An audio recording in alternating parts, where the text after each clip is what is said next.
Hi friends, எல்லோருக்கும் வணக்கம். எல்லோரும் எப்படி இருக்கீங்க? நல்லா இருக்கீங்களா? இன்றைக்கி அந்த கதையோட அடுத்த பகுதி தான் பார்க்க போகிறோம். அதுக்கு முன்னாடி நீங்கள் செய்ய வேண்டிய விஷயம் என்ன அப்படின்னு கேட்டிங்கன்னா, மறக்காமல் நம்ம இந்த சேனலை சப்ஸ்கிரைப் பண்ணிக்கோங்க. கீழே இருக்க பெல் பட்டனையும் கிளிக் பண்ணுங்கள். அப்போ தான் நான் போடுற வீடியோஸ் எல்லாமே உடனுக்குடனே உங்களுக்கு நோட்டிஃபிகேஷன் வரும். ஸோ மறக்காமல் சேனலை சப்ஸ்கிரைப் பண்ணிவிட்டு வீடியோ பாருங்கள் ஃப்ரெண்ட்ஸ். வாங்க நம்ம கதைக்குள்ளே போகலாம். நான் அடுத்த நாளைக்கு என்ன யோசித்தேன் அப்படின்னா, இது இந்த நேரத்தில் நம்ம சொல்கிறோம் செய்கிறோங்கிறத தாண்டி நம்மளுக்கு அது இதுக்கான டைமிங்கிறது நம்மளுக்கு இருக்கணும். அப்படி இருந்தால் மட்டும்தான் நம்மளால் எதுவுமே செய்ய முடியும், பண்ண முடியும். அதை தாண்டி நம்மளுக்கு வேறு ஒன்றும் வாய்ப்புகளுங்கிறது நம்மளுக்கு கிடைக்காத மாதிரி தானே இருக்கும். அப்படின்னோடனே இல்லை, வாய்ப்புகள்ங்கிறது நம்மளா தேடிக்கிற ஒரு விஷயந்தான். அதை நம்ம இது பண்ண முடியாது, செய்ய முடியாது. எதாக இருந்தாலும் இது அதுக்கான டைமிங்கிறத நம்ம முயற்சி பண்ணி தானே பார்த்துக்கணும், செய்யணும். அப்படின்னோடனே அதெல்லாம் நான் செய்கிறதெல்லாம் பார்த்துக்கிறேன், பண்ணுறேன், செய்கிறேன். அதுக்காக நீ எதுவும் கவலைப்பட்டுட்டு இருக்க வேண்டியதில்லை. எல்லாமே நம்மளுக்கு எல்லாமே வேணும், விளையும் அப்படின்னு நினச்சா அதை மட்டும்தான் இது பண்ண முடியும். உங்கள் அக்கா தங்கச்சி உறவுலேயே இந்த மாதிரி பிரச்சனைகள்லாம் இருக்குங்கிறப்போ அதை எதையும் இது பண்ணிக்க வேண்டியதில்லை. எதையுமே கொஞ்சம் பாசிட்டிவாக எடுத்துக்கிட்டு தான் போகணும், பண்ணணும், செய்யணும். அப்படின்னோடனே பாசிட்டிவாக எடுத்துக்கலாம். நம்ம இந்த பாசிட்டிவ்னஸ்ங்கிறது நம்மளுக்காக தோணணும். அதை நம்ம எதையுமே இது பண்ணக்கூடாது.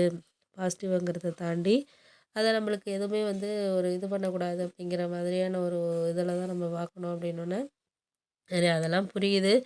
புரியாத விஷயங்களை பற்றி நம்ம எதையும் எடுத்துக்கிட்டு போகிறது தவறில்லை அப்படிங்கிற மாதிரி தான் எனக்கு தோணுச்சு. அப்படின்னோடனே சரி, விடு விடு, அதெல்லாம் இப்போதைக்கு சரியாகும், சரியாகாது. சில டைமு நமக்கு அது நம்ம இப்போதைக்கான விஷயங்களை யோசிக்காமல், பண்ணாமல், செய்யாமல், எதையுமே எடுத்துக்கிட்டு போகாமல், பண்ணாமல், செய்யாமல் தான் இருக்கணும் அப்படின்னு சொல்லிட்டு நான் இருந்துகிட்டு இருந்தேன். அடுத்த நாள் என்னாச்சுன்னு பார்த்தீங்கன்னா, சரி, ஓகே, இதுக்கு அடுத்தது நம்ம அம்மாக்கிட்ட இந்த மாதிரி சொல்லிட்டோம். இது மாதிரி இந்த மாதம் எப்படியாச்சும் நான் வேலையில் ஜாயின் பண்ணுவேன் அப்படின்னு சொல்லிட்டேன். ஆனால் வேலை இன்னும் கிடைச்சது சரியாக இல்லை அப்படிங்கிறது எனக்கு தெரியலை. அப்படின்னோடனே இப்போனாச்சும் உனக்கு புரியுதா? வேலை கிடைச்சது சரியில்லை அப்படின்ட்டு நீயாவே புரிஞ்சுக்கிட்டல அப்படின்னோடனே, அதெல்லாம் புரிஞ்சுக்கிட்டேன், புரிஞ்சுக்காமலாம் இல்லை, எனக்கு எல்லாமே புரியுது, புரியாமல் இப்படி இருக்கிறேன் அப்படின்னோடனே, இல்லை இல்லை, அதெல்லாம் எல்லாமே பாசிட்டிவாக தான் எடுத்துகிட்டு போகணும், பண்ணணும், செய்யணும். இனிமேலும் எல்லாத்துக்கும் நம்ம எக்ஸ்ப்ளோர் பண்ணிக்கிட்டு நீ விஷயத்த அதுக்கு இதுக்குன்னு நீ சொல்லிக்கிட்டு இருந்தேன்னா முடியாத விஷயங்களுங்கிறது நம்மளுக்கு அப்படியே தான் இருக்கும்.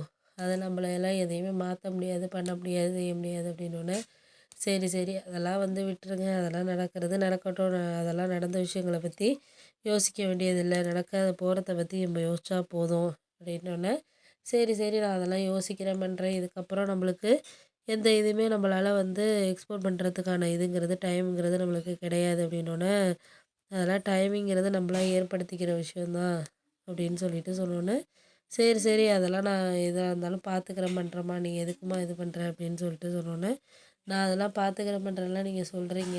ஆனால் இதுக்கான டைமுங்கிறது நம்மளுக்கான ஒரு இதை வகுத்துக்கிட்டு தான் நம்ம அடுத்த விஷயத்தை நோக்கி போகணும். அதை விட்டுட்டு நம்ம தேவையில்லாமல் இது அதெல்லாம் யோசிச்சுட்டு நம்ம ஏதாச்சும் இது பண்ணோன்னா நம்மளுக்கு இப்போ இருக்க ஒரு நல்ல விஷயத்தையே நம்மளால் இது பண்ணிக்க முடியாமல் போயிடும். அப்படின்னோடனே சரி சரி, அதெல்லாம் யோசிக்கிற விஷயத்த யோசித்து நம்ம அதை அடுத்த இதுக்கு நம்ம கொண்டுட்டு போகணும், பண்ணணும், செய்யணுங்கிறத நம்ம இது பண்ணனாலே போதும், பண்ணும், செய்யும் அப்படின்ட்டு இப்படி யோசிச்சுக்கிட்டு இருந்ததுனாலே போதுமா அப்படிங்கிற மாதிரி சொன்னோன்னே, நான் உங்களுக்கு தெரிஞ்ச இதை நான் இது பண்ணுறேனே அப்படிங்கிற மாதிரி நான் சொல்லிட்டேன். அடுத்தது எதையுமே நம்மளுக்கு அடுத்த ஒரு கட்டத்தை நோக்கி போகிறதுக்கான டைமிங்கிறது நம்மளுக்கு இருக்கிறத நம்ம ஒழுங்காக இது பண்ணனாலே போதும் அப்படிங்கிற மாதிரி யோசித்தோன்னே, அவன் அண்ணன் சொன்னார், இது மாதிரி நீங்கள் ஏன் இப்படியெல்லாம் ரொம்ப குழப்பி இது பண்ணிக்கிறீங்க, மனசை ரிலாக்ஸாக வச்சுக்க அப்படிங்கிற மாதிரி என்கிட்ட சொன்னார். இல்லைண்ணா, நான் எப்போதும் ரிலாக்ஸாக வச்சுக்கணுன்னு தான் நினைக்கிறேன். ஆனால் அந்த இதுங்கிறது நம்மளுக்கு இல்லை. அதை நம்ம தாண்டி போகிறதுக்கான ஒரு சூழ்நிலைங்கிறது நமக்கு இல்லை. அதனால தான் நான் பார்க்க வேண்டியதாக இருக்குது அப்படின்னோடனே, அதெல்லாம் எனக்கு புரியுது, புரியாமலாம் கிடையாது. எல்லாமே புரியுது, பண்ணுது, செய்யுதான். ஆனால் அதை நம்ம எக்ஸ்ப்ளோர் பண்ணி கொண்டுட்டு போகிறதுக்கான இதுங்கிறது நம்மளுக்கு பொறுமையாக இருக்கணுங்கிறதுக்காக தான் நான் இது பண்ணிக்கிட்டு இருக்கேன். பொறுமைங்கிறது நம்மளுக்கு ரொம்பவே மிகவே அவசியமான ஒரு விஷயமா இருக்குது. அந்த பொறுமையை கடைபிடிச்சோம்னாலே நமக்கு போதும். அவ்வளோதான் நான் சொல்லுவேன் அப்படின்னோடனே, ஒருவேளை நீங்கள் கடைபிடிக்கிறது பண்ணுறதெல்லாம் இப்போதைக்கு நடக்கிறதுக்கான சாத்தியங்கிறது நம்மளுக்கு கிடையாது. பொறுமையாக நம்ம எதையுமே இருக்கிறோம் அப்படின்னா அதுக்கான இதுங்கிறது நம்மளுக்கு இப்போதைக்கு நம்ம சொல்ல முடியாது, பண்ண முடியாது அப்படின்னோடனே, சரி, அதெல்லாம் நீங்கள் சொல்கிறத சொல்லுங்கள், ஏதாச்சும் நம்ம அதை விட்டுட்டு வேறு வேலையை பார்க்கலாம் அப்படின்னு சொல்லிட்டு அடுத்தது நான் அதுக்கப்புறம் அந்த இது பண்ணிக்கிட்டு இது பண்ணிட்டு இருந்தேன். அதுக்கப்புறம் என்னாச்சுன்னு பார்த்தீங்கன்னா, சரி, ஓகே, நம்ம வந்து இதுக்கான விஷயத்த வந்து நம்ம நோக்கி பயணித்தோம்னா, நம்மளுக்கு அதுவே வந்து ஒரு சாத்தியமான விஷயமா தான் போகும் வாழ்க்கையில அப்படின்னு சொல்லிட்டு நான் அதுக்கப்புறம் சரி